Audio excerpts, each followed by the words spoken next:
थोड़ा सा मैं क्वेश्चन आपको ब्रीफ कर दूं कि दिया हुआ है कि एक सीट है, चाहे आप ब्लॉक कह लो, उसे रखा गया है हॉरिजॉन्टल सरफेस में in front of strong magnetic pole. सारांश ये है कि मैग्नेटिक फील्ड में आपने एक बॉडी को रखा है, तो फिर उस पर फोर्स कब कब रिक्वायर्ड होगा, ये केसेस हैं, बताना है। और भी बहुत सारी पॉसिबिलिटीज़ हैं, वो सारी ही मैंने कंसिडर कर ली है। यहाँ पर सारे केसेस कवर्ड हैं, थ्योरी डिटेल में डिस्कस होने जा रही है। ये सारे केसेस दो कैटेगरी हैं में डिवाइड किया जा सकता है। पहली कैटेगरी जहाँ पर जो बॉडी है वो रेस्ट में है, और दूसरी जहाँ पर बॉडी मोशन में है। ये सारी ही बॉडी मैग्नेटिक फील्ड की प्रेजेंस में रखी हुई है, और रिस्पॉन्स क्या होगा मैग्नेटिक फील्ड का या इन बॉडीज़ का, ये हमें जानना है। जानने के लिए हमें देखना होगा बॉडी रेस्ट में है या मोशन में। जो अगर रेस्ट में होगा तो यहाँ जो मैग्नेटिक फील्ड है ड्यू टू दिस मैग्नेट, उसी की वजह से होगा। बट यहाँ पर कॉम्प्लेक्स हो जाएगा लिटिल बिट, बिकॉज यहाँ पर magnetic field due to magnet है, वो जो रिस्पॉन्स करेगी तो करेगी। अलॉन्ग विद दैट यहाँ पर due to you can say velocity, due to motion of the block, electric field भी आ जाएगी।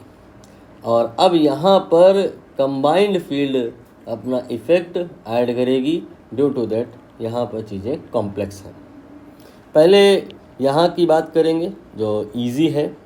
अगर बॉडी रुकी हुई है, इलेक्ट्रिक फील्ड दूर दूर तक यहाँ नहीं आ सकती है, क्योंकि जो मैग्नेटिक फील्ड है वो स्टेशनरी है। Stationary magnetic field electric field generate नहीं करती है। यहाँ पर जो मैग्नेटिक फील्ड है वो स्टेशनरी नहीं है, वैरी कर रही है। ड्यू टू दैट यहाँ पर इलेक्ट्रिक फील्ड की प्रेजेंस होगी। इसको लेटर ऑन डिस्कस करेंगे। इधर पर बात करें हम अगर, तो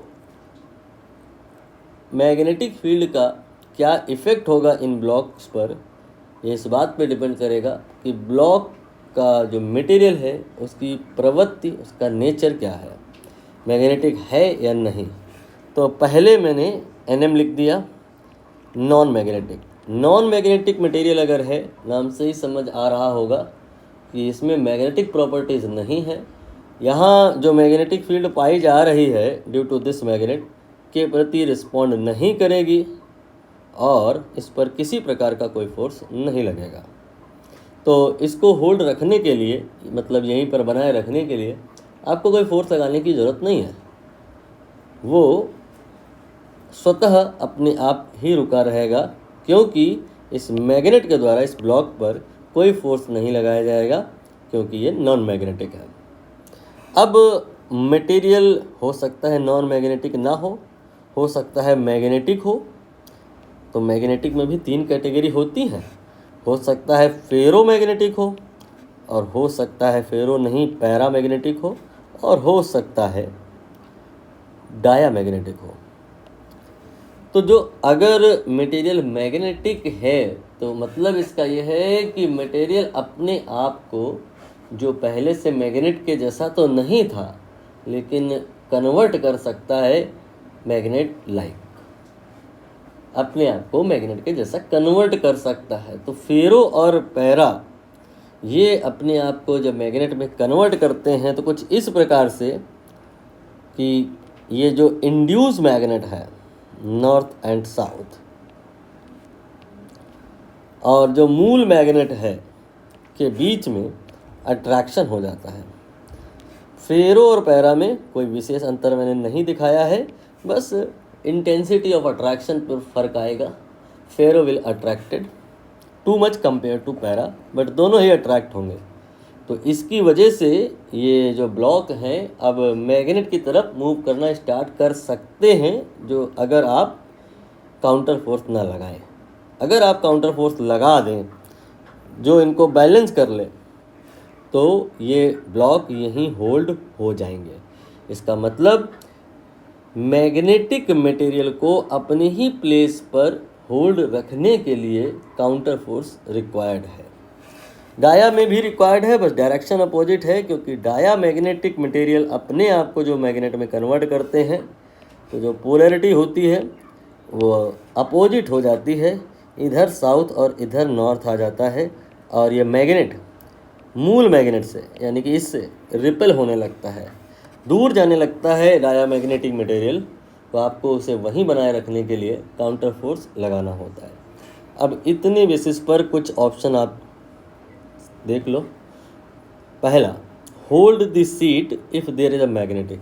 सही है ये स्टेटमेंट। रीजन बीइंग कहना चाह रहे हैं कि अगर मैग्नेटिक है सीट आपकी तो उसको होल्ड रखने के लिए फोर्स की नीड होगी। फिर कह रहे हैं नॉन मैग्नेटिक है तो फोर्स की नीड नहीं होगी। ये कह रहे हैं होल्ड रखने के लिए फोर्स की नीड होगी, तो बी ऑप्शन गलत है। अब यहाँ जो सी और डी वाले ऑप्शन हैं, इसमें देखिए मोशन वाला टर्म इस्तेमाल हुआ है। इसके लिए हमें ये जो 4 और कैटेगरी रह गई हैं पर फोकस करना होगा। अब ये जो ब्लॉक है मोशन में है, मैग्नेटिक फील्ड वाला जो इफ़ेक्ट यहाँ आप बनाए थे वो तो यहाँ होगा ही होगा, उसको अभी आप इग्नोर करके over and above due to this velocity क्या और एडिशनल इफेक्ट आएंगे पर विचार करना है। Due to this motion what effect will be on the block, इसके लिए अगेन हमें ये देखना होगा कि ब्लॉक का मटेरियल किस कैटेगरी का है, उसका नेचर क्या है। बहुत सारी पॉसिबिलिटी हो सकती हैं कि मटेरियल कंडक्टिंग हो सकता है, नॉन कंडक्टिंग हो सकता है, मटेरियल पोलर हो सकता है, नॉन पोलर हो सकता है। आई होप कंडक्टिंग आप समझते होंगे, वो जिनमें आराम से इलेक्ट्रॉन का ड्रिफ्ट पॉसिबल है। जो ड्रिफ्टिंग होती है जब इलेक्ट्रॉन की, तो कोलिजन्स होते हैं और due to that energy loss होता है, थर्मल एजिटेशन होता है, थर्मल एनर्जी निकलती है। नॉन कंडक्टिंग मटेरियल में ये सब नहीं होता है, इलेक्ट्रॉन ड्रिफ्ट नहीं होते हैं, यू कैसे कि इलेक्ट्रॉन ही नहीं होते हैं। पोलर में क्या है ध्यान दीजिएगा, पोलर में इलेक्ट्रॉन होते तो नहीं है, इसलिए कंडक्शन करंट तो नहीं होती है, लेकिन ड्रिफ्ट करंट, वो डिस्प्लेसमेंट करंट होती है। करंट कुल मिला के आप कह सकते हो कि अगर मटेरियल पोलर है तो एग्जिस्ट कर सकती है, होती है। और अंतर दूसरा ये आ जाता है कि कंडक्टर में जो एनर्जी होती है वो डिसिपिएट होती है थर्मल एनर्जी के फॉर्म में, जबकि पोलर मटेरियल्स में, पोलर ब्लॉक में क्या होगा कि एनर्जी डिसिपिएट तो नहीं होगी लेकिन स्टोर हो जाएगी। तो कंडक्टर और पोलर दोनों में ही एक जैसी बात हो जाएगी, क्या कि यहाँ पर due to velocity electric field की प्रेजेंस हो जाएगी, और due to that electric field conductor में चार्ज का स्प्लिटिंग हो जाएगा और पोलर में चार्ज का पोलराइजेशन हो जाएगा, और ड्यू टू दैट इनमें फोर्स लगने लग जाएगा, अट्रैक्टिव फोर्स। अगर डिफ़िकल्ट हो रहा है कनेक्ट करने में तो आप 8th क्लास का एक एग्जाम्पल है उसे याद कर लें कि ये है एक पीस ऑफ पेपर, ठीक है, और ये है एक कॉम्ब जिसको आपने अपने बालों से रब किया है तो पॉजिटिव चार्ज एक्वायर कर लिया है, जो अगर इस पीस ऑफ पेपर के पास लाओगे तो शुरुआत में इसमें चार्ज का यूनिफॉर्म डिस्ट्रीब्यूशन था, लेकिन इस प्लस की वजह से चार्ज जो यहाँ यूनिफॉर्मली डिस्ट्रीब्यूटेड था वो पोलराइज हो जाएगा, प्लस प्लस प्लस यहाँ इकट्ठा हो जाएगा, माइनस माइनस यहाँ इकट्ठा हो जाएगा। कंडक्टर में और पोलर में लगभग एक ही जैसा हो रहा है, चार्ज के सेंटर स्प्लिट हो रहे हैं, बस अंतर ये पड़ रहा है कि कंडक्टर में चार्ज एक्चुअली फ्लो कर रहे हैं और पोलर में चार्ज फ्लो नहीं कर रहे हैं, ड्रिफ्टिंग नहीं हो रही है। एनीवे प्लस माइनस का सेपरेशन तो हो ही रहा है, चाहे वो कंडक्टर हो चाहे वो पोलर हो।